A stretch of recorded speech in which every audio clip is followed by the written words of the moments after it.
పడుతున్న నా బతుకు కష్టాలని పిల్లని చెయ్యి పట్టాలని నల్లని సీకట్లో ఒకదాన్నే కూసున్న దిక్కులేని పచ్చినయ్యి బావా నువ్వెప్పుడొస్తావని ఏళ్ళైపోతుంది పిల్ల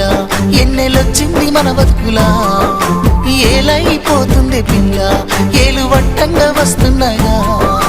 ఇన్నాళ్ళ ఎడబాటు ఎడబాసిపోతుందిలే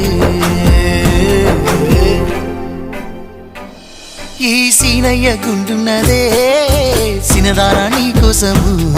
ఈ దూరాన్ని చెరుపుతూ తీరాల తెగిరింది అందాల ఈ మానవు